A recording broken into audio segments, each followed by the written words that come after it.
నమస్తే. ముఖ్యంగా మాట్లాడే విషయం ఏంటంటే రేషన్ డీలర్ల కోసం గతంలో చాలా సార్లు మాట్లాడినా మళ్ళోసారి ఇప్పుడు దాని విషయంలోనే మాట్లాడడానికి మేము ముందుకు వచ్చినాం.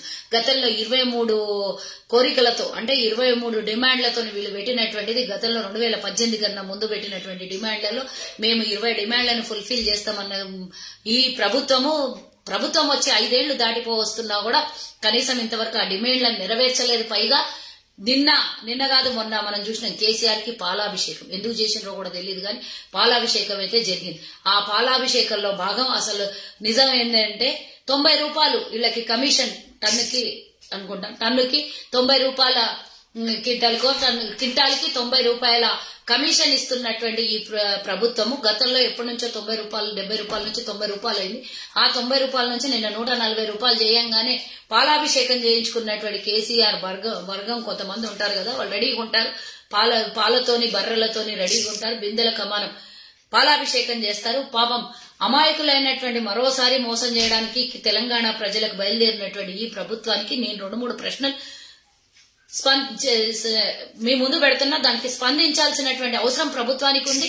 డీలర్లకు కూడా నేను ఈ రోజు చెప్తున్నా, ఈ రోజు కేసీఆర్ ప్రభుత్వం మిమ్మల్ని గతంలో ఇచ్చినటువంటి డిమాండ్లను నెరవేర్చకపోగా మరోసారి మోసం చేయడానికి 50 రూపాయలు పెంచినట్టే పెంచి ఈ రోజు హైదరాబాద్ లో గానీ సరౌండింగ్ మరి రూరల్ ప్రాంతాల్లో కానివ్వండి ఏ జీతగాడైనా పనిచేయాలంటే నిత్యావసరాల సరుకుల ధర ఎంత ఆకాశానికి కంటేనే మనకు తెలుసు. ఏ 5,000కో 2,000కో ఏ జీతగాడు పనిచేయడు. 10,000 15,000 ఇయ్యాలి. నువ్వు 50 రూపాయలు పెంచితే ఎన్ని టన్నులకు కనీసం నెలకి 5,000 రూపాయలు అదనంగా వాళ్ళకి లాభం వస్తుంది. గతంలో దానికైనా 70 రూపాయల నుంచి అప్పుడు 2.5 అప్పుడు 7,000 5,000 వస్తుంటే ఇంకో దానికి అదనంగా 5,000 పెరిగి వస్తుంది.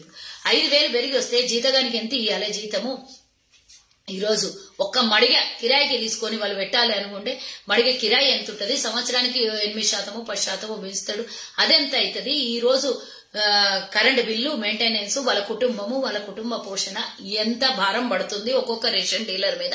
ఒక్కసారి ఆలోచించండి. వీళ్ళు గతంలో పెట్టినటువంటి డిమాండ్లలో చిన్న చిన్న డిమాండ్లు కూడా నెరవేర్చలేదు. వీళ్ళు గౌరవ వేతనము అడిగినరు, తర్వాత కొన్ని చిన్న చిన్న కండిషన్స్ పెట్టి అడిగినరు. వీళ్ళు అందులో గౌరవ వేతనం 20,000 కనీసం రూరల్ ప్రాంతాల్లో ఉన్న వాళ్ళకి 15,000 లేకపోతే పట్టణ ప్రాంతంలో ఉన్న వాళ్ళకి 20,000 ఎంతో కొంత ఇయ్యాలి. వాళ్ళకి గౌరవ వేతనం ఇస్తే నెలకింత ఆదాయం వస్తుంది. ప్రభుత్వంలో లెక్కల వారదో ఒక కార్పొరేషన్ ఉంటది అనంటే ఇన్లేదు కేసీఆర్. పైగా 50 రూపాయలు పెంచి పాలాభిషేకం చేయించుకున్న కేసీఆర్ కి నేను మా కాంగ్రెస్ పార్టీ నిన్న కాదు మొన్న పార్లమెంట్ లో మా ఉత్తమ్ కుమార్ రెడ్డి గారు ఎంపీ గారు పెట్టినటువంటి డిమాండ్, భారతదేశం మొత్తం ఎంపీ గారు అంటే భారతదేశం మొత్తం వర్తిస్తుంది. అందులో భాగంగా తెలంగాణ రాష్ట్రంకు కూడా 20,000 గౌరవ వేతనం ఇవ్వమని డిమాండ్ పెట్టారు. వారి ముందు నిన్న మాట్లాడడం జరిగింది లోక్సభలో. కాబట్టి నేను చెప్పేది ఒకటే మాట, ఈ 2 ప్రభుత్వాలు ఏమీ చెయ్యవు ఎవరికి కూడా. కేవలం చెప్పుకొని పబ్లిసిటీ కోసం 100,000 కోట్ల రూపాయలు పబ్లిసిటీ ఖర్చు పెడతారు తప్పించి మీలాంటి వాళ్ళకి ఏమీ చెయ్యదు, ఆదాయాన్ని కల్పించదు. ఇంకా పైగా ఇంకొక మాట కూడా, వీళ్ళకంటే హెల్త్ కార్డు ఇష్యూ చేసిందంట.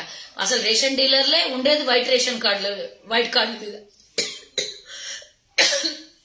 మరి వాళ్ళకి ఆరోగ్యశ్రీ ఆల్రెడీ వర్తిస్తుంది.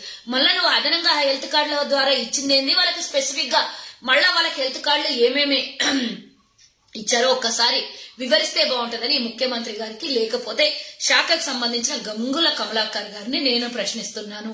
మీ దగ్గర కూర్చొని పోయినటువంటి కొంతమంది డీలర్ల నాయకులు వాళ్ళని సంజాయించి పంపించిన 50 రూపాయలకే కథం చేసిన వాళ్ళ కథ. కాబట్టి నేను చెప్పేది ఒకటే, వీళ్ళిద్దరి వల్ల ఏం కాదు. ఇంకో 2-3 నెలల్లో కాంగ్రెస్ ప్రభుత్వం తెలంగాణలో వస్తుంది. మీరు పెట్టినటువంటి 23 డిమాండ్లు సాధారణమైనటువంటి డిమాండ్లు. కాబట్టి ఆ 23 డిమాండ్లని కాంగ్రెస్ పార్టీ మేనిఫెస్టోలో కూడా పెడుతుంది, ఆమోదం కూడా తెలుపుతుంది. డెఫినెట్ గా మిమ్మల్ని గతంలో బాగు చేసింది కాంగ్రెస్ పార్టీ. ఇప్పుడు కూడా మీ జీవితాల్ని మీ కుటుంబాన్ని కూడా రక్షించేది కాంగ్రెస్ పార్టీ. కాబట్టి ఏదైతే ఉత్తమ్ కుమార్ రెడ్డి గారు పార్లమెంట్ లో ప్రస్తావన తీసుకొని వచ్చిండ్రో ఆ ప్రస్తావనకి అదనంగా కూడా ఇంకా పెంచే అవకాశాలు ఉంటాయి. ఎందుకంటే రేట్లు విపరీతంగా పెరిగిపోయినాయి, నిత్యావసరాల సరుకుల ధరలు పెరిగిపోయినాయి, బతుకు భారంగా ఉన్నటువంటి సమయంలో ఆ సమయాన్ని బట్టి ఇంకా మీకు మంచి అవకాశాన్ని ఇస్తే తప్పించి తగ్గించదు. మరో మాట, ఈ రోజు మరి ఫింగర్ ప్రింట్ తీసుకొని తంబు తీసుకొని ఇక్కడ ఇస్తున్నారు. కానీ గోడౌన్ల నుంచి వచ్చే సరుకు ఏదైతే వీళ్ళకు బియ్యం వస్తుందో ఆ బియ్యంలో కోత ఇప్పటికీ 7 కిలోలు 8 కిలోలు కోత వస్తూనే ఉంది. ఆ కోతని మీరు ఏమైనా చేసిండ్రంటే ఆ గోడౌన్లో కూర్చోబెట్టి కొంతమందితో ఫింగర్ ప్రింట్స్ తీపించుకొని అవే 30 క్వింటాలు జోకినే మళ్ళా జోపించి మళ్ళా అవే చేసి కింద మీద చేస్తున్నారన్నటువంటి సమాచారం పూర్తి స్థాయిలో మాకుంది. మళ్ళా అప్పటికన్నా ఎక్కువ కిలో 2 కిలోలు తగ్గుతున్నాయే తప్పించి ఏ మాత్రం కరెక్ట్ గా రావట్లేదు. కాబట్టి ప్రభుత్వం కళ్ళు మూసుకొని నిద్రపోతుందా? ఆ 5-6 కిలోలు తగ్గితే నువ్వు ఇచ్చిన 5,000 రూపాయల కన్నా ఎక్కువగా అదనంగా ఇంట్లో నుంచి జేబులో నుంచో ఖర్చు మళ్ళీ ఇంకేమైనా సంపాదించుకొని తెచ్చి మళ్ళీ ఈ ఖర్చులకు ఖర్చు పెట్టాల్సి వస్తుంది తప్పించి వాళ్ళకి ఇచ్చినటువంటి లాభం ఏం లేదు. మీరు గోడౌన్స్ మీద కంట్రోల్ ఏం చేస్తున్నారు? డీలర్లకి సరుకు పంపించే ముందు, లారీలు ఎక్కించే ముందు మీరు ఇస్తున్నటువంటి అక్కడి నుంచి కంట్రోల్ చేసి కరెక్ట్ గా లెక్క తూకం ప్రకారం వస్తుందా లేదా అని గంగుల కమలాకర్ గాని ఆ సిబ్బంది కానివ్వండి ఏం చేస్తున్నారు అనేది కాంగ్రెస్ ప్రశ్న. కాబట్టి 1,00,000 ప్రశ్నలు మీ మీద ఉన్నాయి. రేషన్ డీలర్లను గతంలో ఆదుకుంది కాంగ్రెసే, వచ్చే ప్రభుత్వంలో కూడా అదనంగా ఇంకా కాంగ్రెస్ ప్రభుత్వము చౌక ధరలకి రేషన్ షాపులలో ప్రభుత్వ పరంగా పేదలకి ఇంకా ఇయ్యబోతుంది. గతంలో కిరణ్ కుమార్ రెడ్డి హయాంలో కూడా ఇచ్చినాం. రేపు వచ్చే ప్రభుత్వంలో కూడా ప్రజల్ని, పేద ప్రజల్ని, వైట్ రేషన్ కార్డు ప్రజల్ని ఆదుకునేది కాంగ్రెస్. ఇప్పుడు వచ్చేదంతా కాంగ్రెస్ ప్రభుత్వమే కేంద్రంలో, రాష్ట్రంలో. మీ కోరికల్ని డెఫినెట్ గా కాంగ్రెస్ తీరుస్తుంది. ఈ 2 ప్రభుత్వాల వల్ల కాదని నేను క్లియర్ గా తెలియజేస్తున్నా.